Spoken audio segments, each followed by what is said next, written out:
Good morning, all. This case management conference is in the matter of CFI 066-2024 before His Excellency Justice Thomas Bathurst, with the sitting of the hearing taking place in Dubai. Any orders or directions made during the course or after this hearing will be issued by the registry in Dubai on the judge's instructions. The claimant is represented by Naji Badoun, advocates and legal consultants. Lead counsel is Ms. Claire Granger. The first, second, and third defendants are litigants in person and are being represented by the first defendant, Mr. Salah Masri. The fourth defendant is a litigant in person and is being represented by a Part 2 practitioner, Mr. Lucian Illy. Thank you, Your Honour. Thank you. To start this, the directions I'll be giving today will be designed to ensure that the overarching purpose in Rule 1.6 is given effect to. One matter that concerns me in this case is that it's got bogged down, and I'm not criticising any party in relation to this, in relation to procedural questions, procedural arguments, and extensive discovery arguments, which have got two problems. Firstly, from what I've read at the moment, that what's being sought is well in excess what could reasonably be required on discovery. And secondly, what has been up to recent times, the defendant's relatively uncooperative attitude in relation to discovery.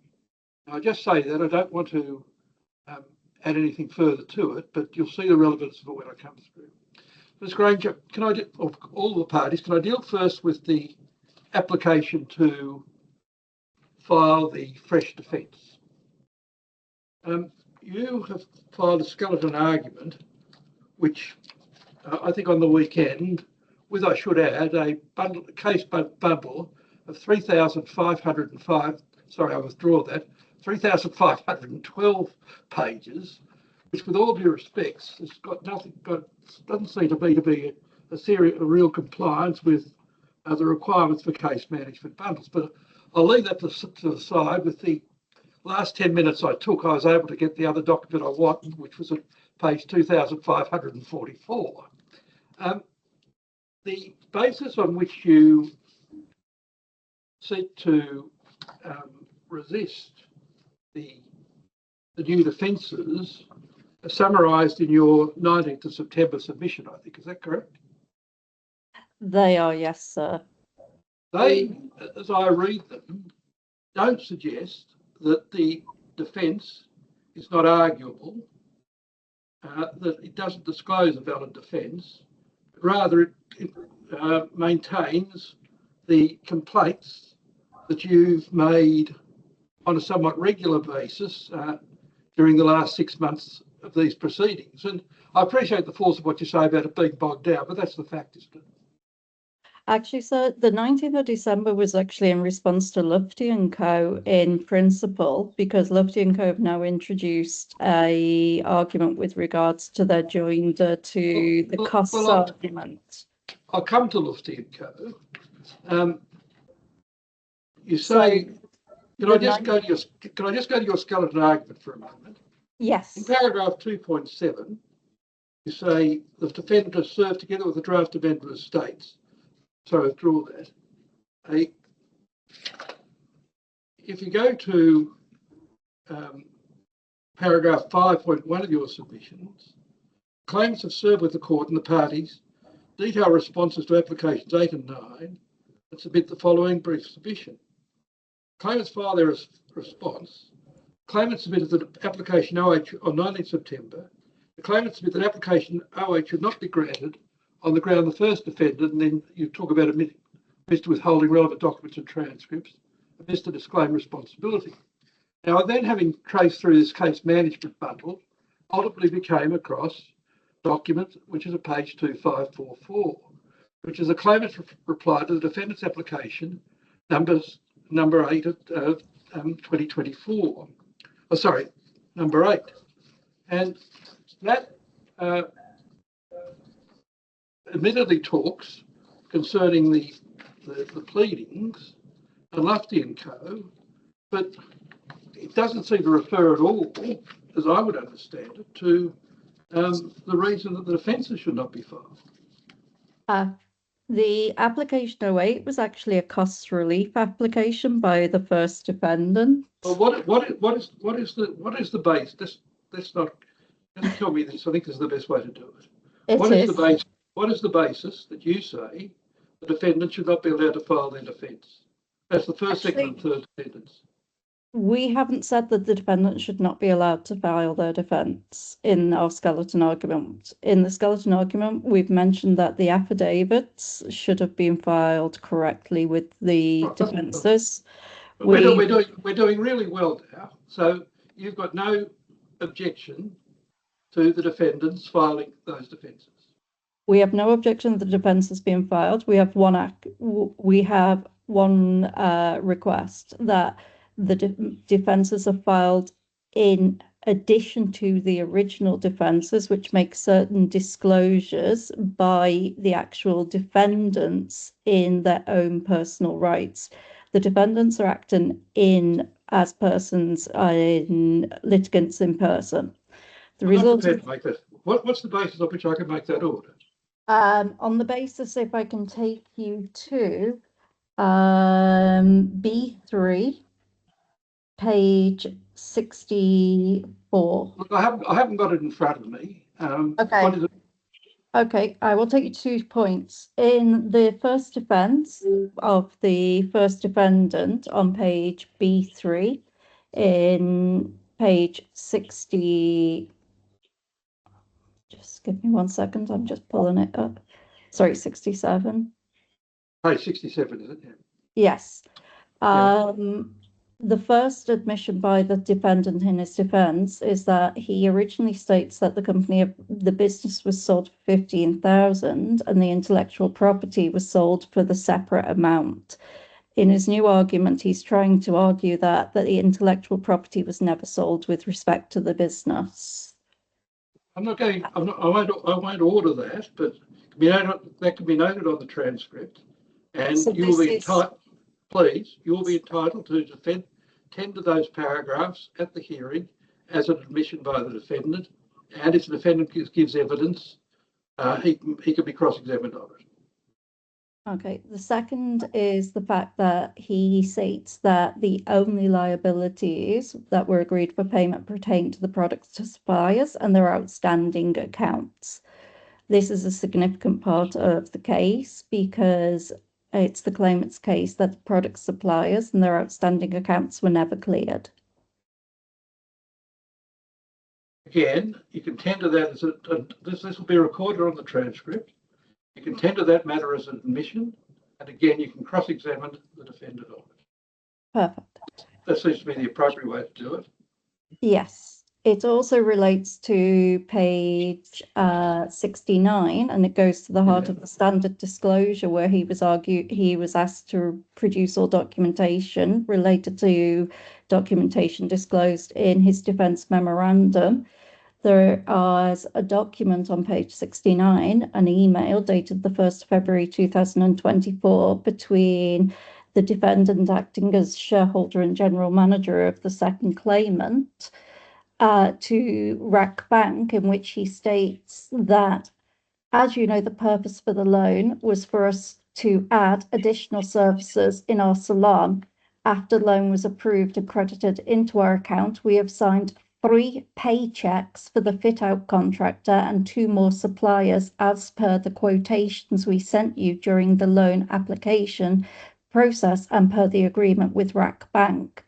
This email is dated the 1st February 2024, 13 days before the signing of the share purchase agreement.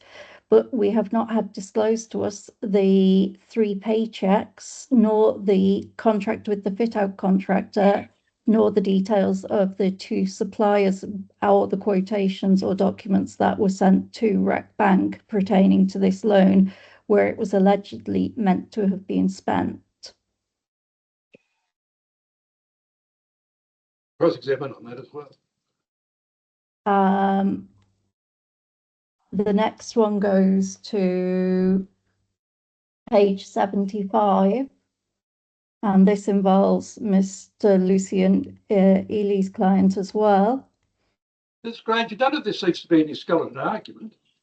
Um, I'm sorry, this has been stated before. It was stated on the 3rd of March. It was stated in July. Granger, was I meant to either wade through the whole of 3,500 pages or a whole series of things beforehand to find out what you were going to argue today? I mean, this is the problem with this case. And I emphasise it's on both sides. Anyway, you go on. Page 75 is the next one, isn't it?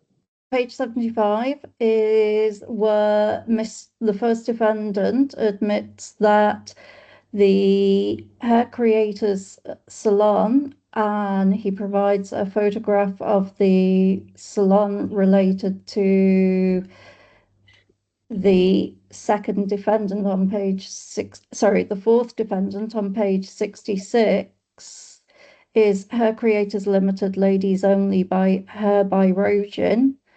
And the photograph clearly displays the intellectual property and logo of Hair Creators Salon, which is the intellectual property owned by and sold to, as admitted by the first defendant, of the second claimant, which is owned by the first claimant. To the extent that admission was made, it could only be made by the first defendant. Yes. Are there any others?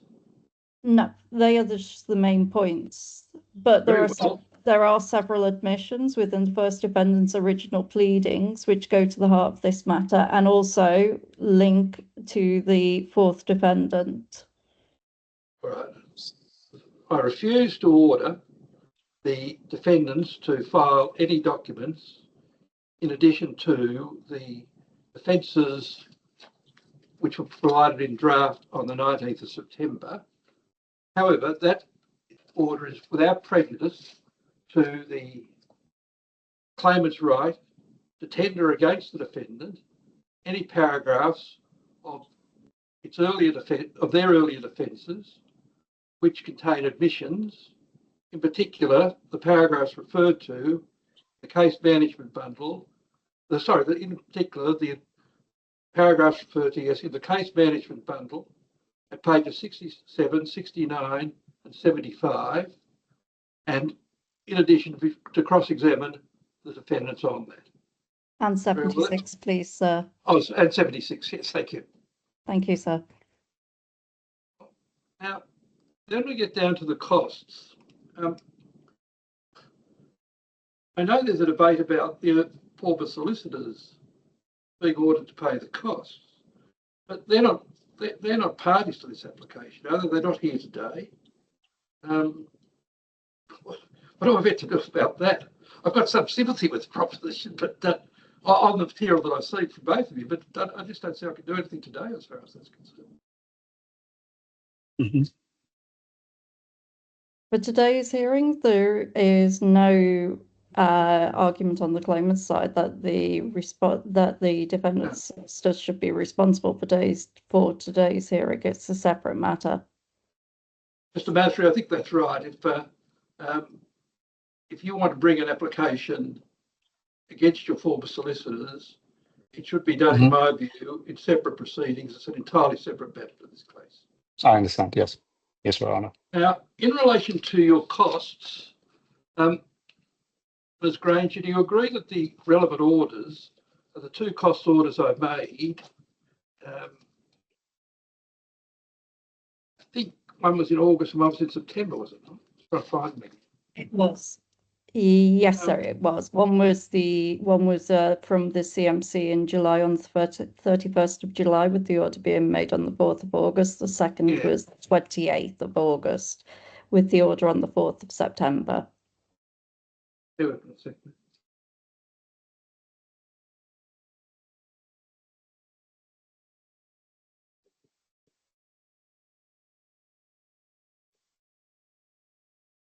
The order on the 4th of September was an order that the first and second and third defendants pay the costs of the strikeout application.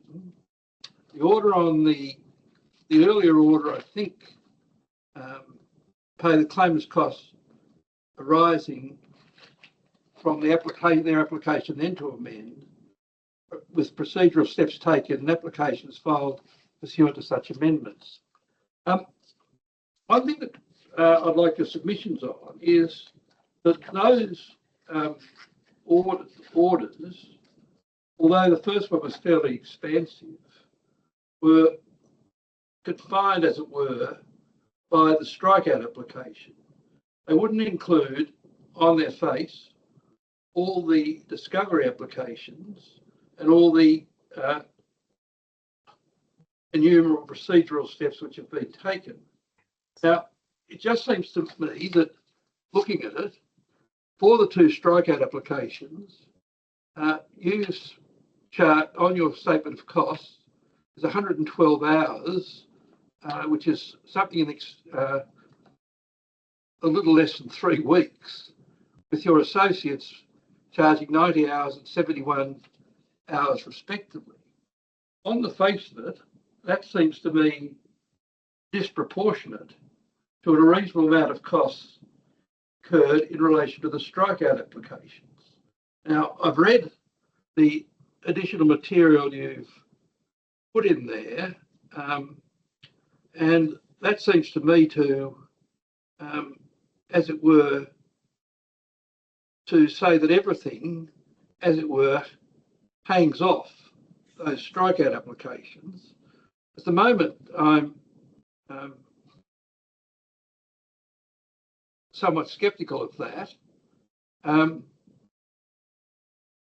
I'll give you a choice. You can put in a brief further submission explaining why those costs are reasonable and proportionate to the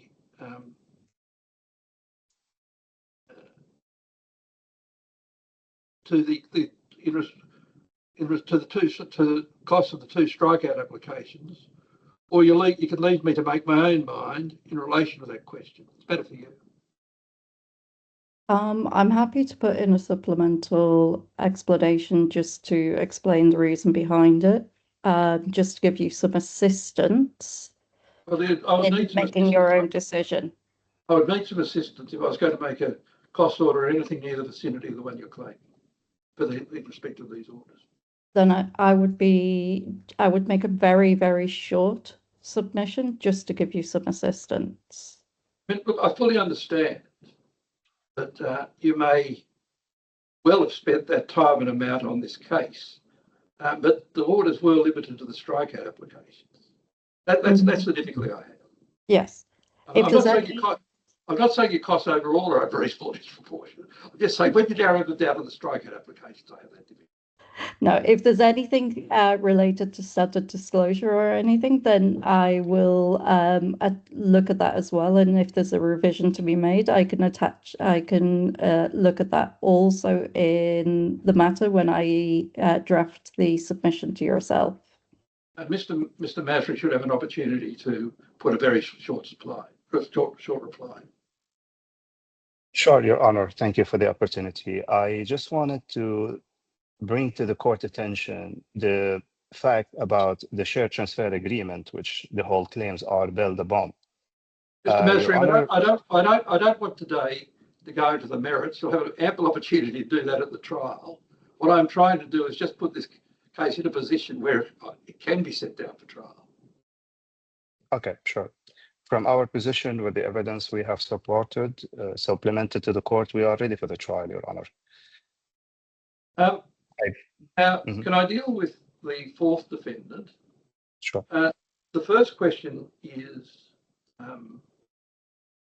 whether I should deal with the strikeout application on the papers or whether you want a separate hearing in relation to it. Good morning, Judge. On behalf of the four defendants, as you may recall on the last CMC in August, Judge, we brought the application, the strikeout application, and we consider that this is a straightforward claim, Judge, and it should not necessitate a hearing for this application. So we believe that the claim and the decision can be made on papers, Judge.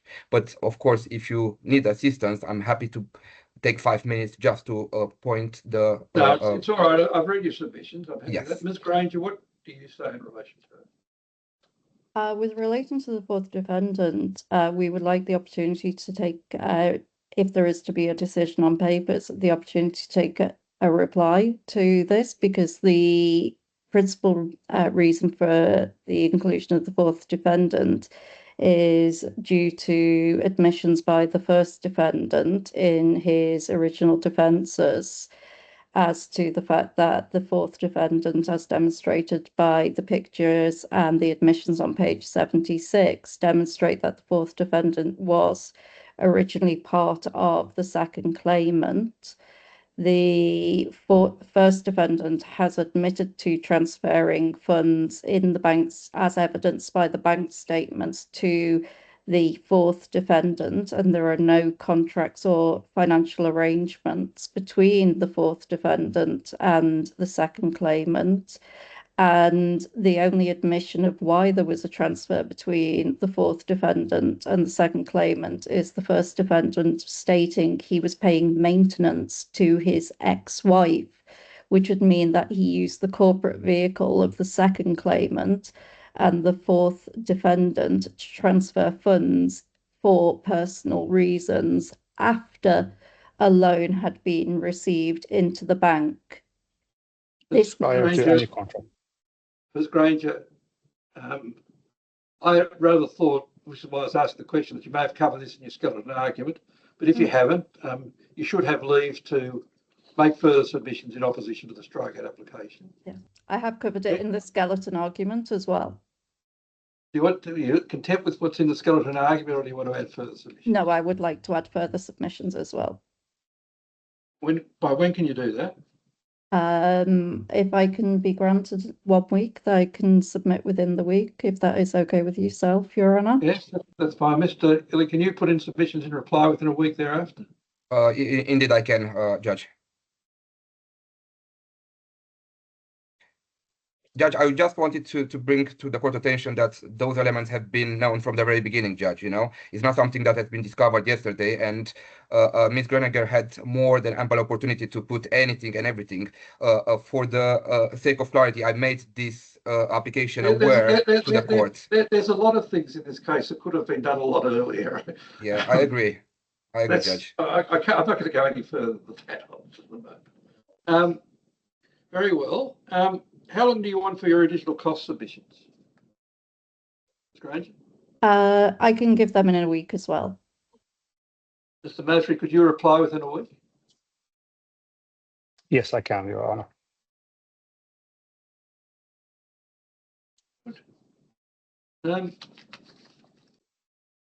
What else do I have to deal with? Oh, Judge, before moving forward, can I just raise a question on whether the cost should be also addressed in the same submission, given that you're going to decide on paper? So if Ms. Greninger could also look at the cost, it's a very short table, 4 lines, which has been attached to my skeleton and the application, whether those are reasonable or whether she thinks that there is any challenge on those, in order to allow the judge to make the decision on the strikeout and the cost at the same time. It would be appreciated. That seems to be appropriate, but Ms. Granger can also add that you might give an indication of what your costs of the strikeout application are, and it goes the other way. Yes, I agree. Thank you, Judge. Thank you, Your Honour. Can I now go to, I think probably the most convenient way to do it is to your case management information sheet. Now,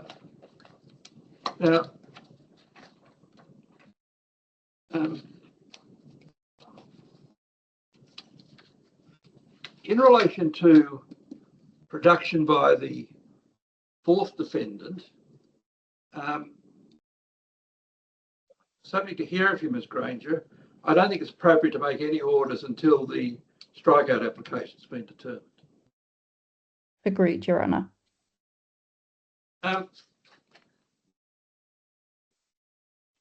In relation to the case information sheet, in paragraph 6, you say production of specific documents are likely to be filed. Do these primarily relate to the claim against the fourth defendant? Yes, everything in the paragraph 6 is in relation to the fourth defendant. That's what I rather thought. So that can be deferred pending the submission. Yes, Your Honour.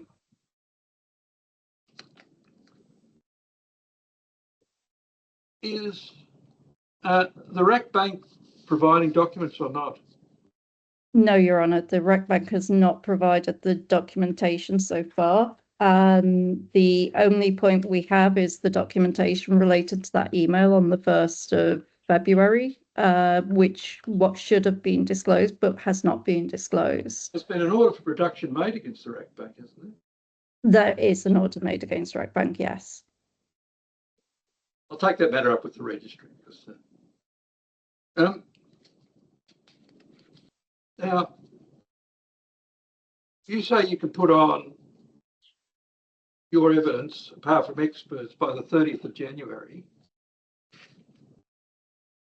That's in paragraph 11 of your case information sheet. Yes, I believe so. We're trying to speed this up as quickly as possible, Your Honour.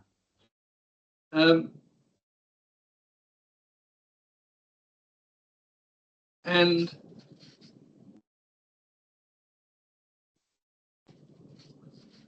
in relation to a court expert, I'm not minded to make that order yet. If you were to have a court-appointed expert, when would you need to have him nominated, do you think? We would need to have the expert nominated probably by February time next year. I prefer to see the evidence before I made that decision. I understand it may well be necessary, but if you're putting on your evidence by the end of January, I'll be able to decide that fairly shortly thereafter. Yes, it would purely be for forensic accounting, just to go through that area, very limited. But what I think you should do is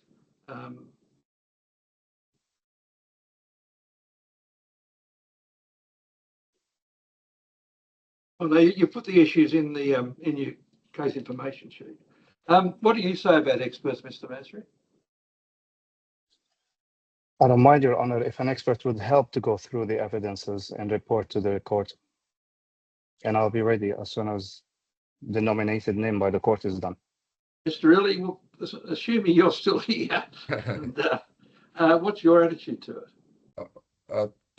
Judge, literally, my attitude from the very beginning is that we don't know what we are doing here. And I had the opportunity to look into the 3,000 pages, given that only 2 paragraphs are mentioned against the 4 defendants. So by caution, I'm the only person who could take advantage of the 3,000. No, for caution, Judge, I prefer to provide a reply on this at a later stage if we are still in the trial, Judge, because I have no idea what is happening at this stage, to be frank with the court. Ms. Granger, can you do this? Can you, by, say, mid-December, nominate the persons who you suggest could be appropriate for court-appointed experts? Yes, Your Honour, that would be easy to do. We have someone in mind. And convey it to Mr. Masri. Yes. Now,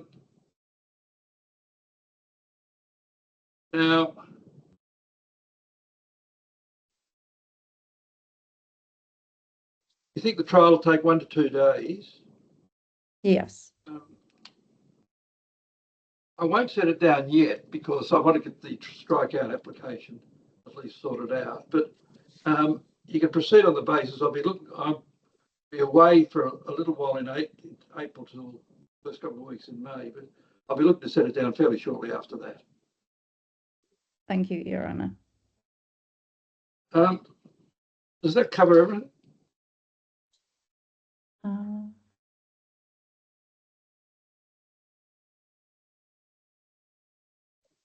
Yes, I believe it does. Mediation. Mr. Masri, you declined to go to mediation, as I understand it.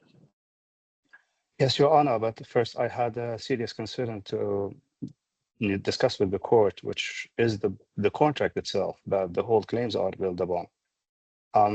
I am not a principal with the party of this contract. I'm a representative there. So basically, under the DIFC contract law or company law, this is a company contract, Your Honor, and it is like all the obligations in that contract are imposed against the company, if I'm not wrong. The initial contract was signed. Mhm. Mr. Masri, There are, yes, you're named as a defendant in these proceedings, and you yes, filed a defence. You sure. seek to file a defence for this granted leave. Now, you may be able to successfully defend it on the basis it's not you, it's a company. I don't know. But what I do say to you is I'm very reluctant to order a mediation, but you should not proceed on the assumption that you are a certainty to win this litigation. Not because I formed any view, but because every piece of litigation is inherently uncertain. Now, you know better Yes. than I do the weaknesses of your case, and you've heard a lot from Ms. Granger about the strength of hers. I'm not saying who's right, far from it. I mean, Yeah. Even if I had a view, it would be preliminary, but I haven't even got that view at the moment in this case. But all I can say to you is that it's in your interest and in the interest of the fellow defendants who you represent that, if possible, the matter be resolved without a court hearing. You've already seen in Ms. Granger's claim for costs how these costs can mount up. And although I have some concern as to them being just related to the strikeout application, I'm not suggesting for a moment that even up to the present time they would be unreasonable or disproportionate. But I can assure you of this: they will increase exponentially as you get towards the time of a hearing. Now, Ms. Granger, as I understand it, remains willing to participate in a mediation, to nominate mediators. I would urge you to do so. Yes, Your Honor. On the top of the money I have paid for the loan already since I sold the company till the day, and the cost of the proceedings, definitely. I'm sure the claimants will have some kind of demand in the mediation center from the defendants today. If you think about it, Your Honor, I would end up have sold the company for nothing, almost zero, if I paid back all the money for the loan plus for the claimants. That's why I insisted to proceed in the court, because I believe I have done nothing wrong. And the contract, again, was a company contract. Mr. Masri, Yes. if you lose, you'll Yeah. be liable to, not any company, will be liable to pay the amount claimed, and you'll be liable to pay Ms. Granger's client's costs. As long as you realise this, I can't force you into mediation. I mean, I could make a direction, but I don't see any point to it if you're refusing to mediate, beyond saying that you've got no liability. But I'm just warning you that if you do lose, you will be up for, and your fellow defendants who you're representing will also be up for a very significant liability, both in relation to the verdict and in relation to costs. Now, it seems to me plainly in your interest that you embark on a mediation, you seek to mediate, and recognise that your case is not foolproof. Now, if you don't, it won't be held against you at the trial at all. That's your prerogative. But it will mean it does expose you to a very considerable risk, and the risk in the claimant is much less because they're not liable for a verdict, and in relation to your costs, because you're representing yourself, there'll be a very limited, if any, liability for legal costs. So I just want you to think about those matters before you even decline to mediate. Now, Mr. Ridley, I haven't joined you in this because you're not yet a party, but the same thing, of course, applies equally to your client. Yeah. Can I mention anything about my counterclaim, Your Honor, which was submitted to the court, and that was about the payment that was made on behalf of the claimants. You have a counter. I understand you have a counterclaim. That'll be filed. One thing I'm not doing today is embarking on the merits. I'm not in a position to do so. It'd be quite inappropriate that I did. Okay. If you then advise us to mediation, then I will do so. Have I got power to direct the mediation? That's great. I believe you cannot enforce a mediation, but you can recommend a mediation. That's what I thought. Yeah. Well, I'll make it clear I do recommend a mediation. That's abundantly clear from what I've just said. This is the sort of case that's ripe for mediation. Very well. Well, I'll make the following orders. Firstly, I grant the first, second, and third defendants leave to file an amended defence, and in the case of the first defendant, a counterclaim in the terms of the amended defences and counterclaims applied by the court on the 19th September 2025. Second, whilst I decline to make an order that the defendants file any other documents, pardon me, in conjunction with that defence,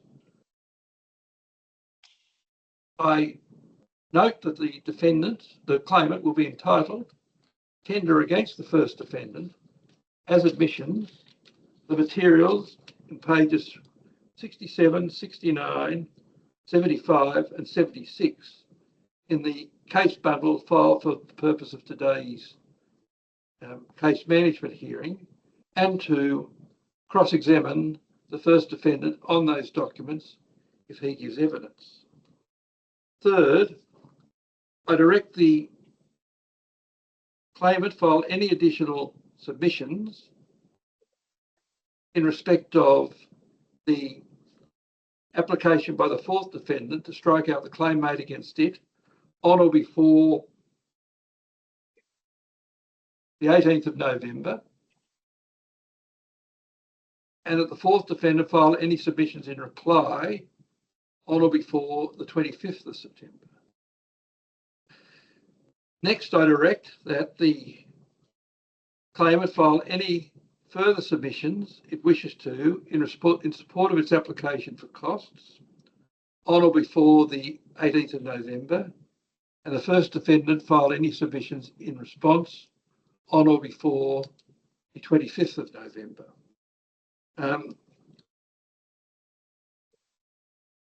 I note that the parties have agreed that following the filing of the submissions in relation to the strikeout application, it be determined by me on the papers, and I direct that and I note that any further directions in relation to the case brought against the fourth defendant will await determination of that strikeout application. I reserve all questions of cost arising out of today's hearing. Is there anything else? The only point I'd like to add, Your Honour, is, and this is for the benefit of Mr. Illy and also for the benefit of one of the documents we will be referring to in the reply. We will be referring to SCT case 400/2024, which was the employment case of Miss Yulia, which contradicts the witness statement of Miss Yulia. I'm sorry, may I ask which one? It's SCT case 400/2024. Well, if you refer to it, I think you should. Can you please supply Mr. Illy and me with a copy of the decision? So I will supply with a copy of the decision of the court, but it also it's basically it was a case which contradicts her witness statement, where she says she gave notice to terminate her employment, but also where she states that she basically voluntarily gave up her benefits There is actually a judgment which details what happened, but also I can provide the full file. Very well. Well, you provide whatever you think is appropriate, and Mr. Riley will deal with it the best he can. Yes, thank you, Judge. Just to be clear, Judge, is a contradiction about my client within a statement, or it's about the third defendant? It's about I don't know. it's about the fourth defendant. Okay. Very well. Thank you. I'm going to address that on paper, Judge, in reply to the claimant's submission of next week. Thank you. Thank you. Is there anything else? Nothing. Your Honor, can I just mention one thing? Yes. The contract has been submitted by the claimant on the 7th of November with a particular of claims is missing one page. I don't know if the court is aware of that. And on that particular page, there are a few important terms for the first defendant. I just hope to drive your attention to that. Because one of the terms there that the claimant consented to limit the time of claiming any misrepresentations to 1 month from the date of signing the contract. Well, what you Is should the court do, aware of that? no, I don't want to file too many more documents. What you should do is, I'm not going to make a direction, is to deliver to the parties what you say is a complete version of the contract within 7 days, and hopefully the parties will at least be able to agree on that one way or the other. Okay. Is there anything else? Judge, if I may, in case that there is a mediation, and I understand that the court recommended, if that could take place after your decision on the strikeout application, just to know whether we should join that as well or not. I think that's sensible. And I'll endeavour to give the decision as quickly as I can afterwards. Thank you, Judge. I appreciate it. Is there anything else? Anything from the registry that I haven't dealt with? No, Your Honor. Thank you. Very well. Well, thank you very much, everybody. That was very helpful. And, Thank you. Thank you, Your Honor. I'll get the decision on both on costs and on the strikeout as soon as I can after receipt of the submissions. Thank you, Judge. Sure. Thank you. Thank you very much. Thank you. Thank you. Thank you.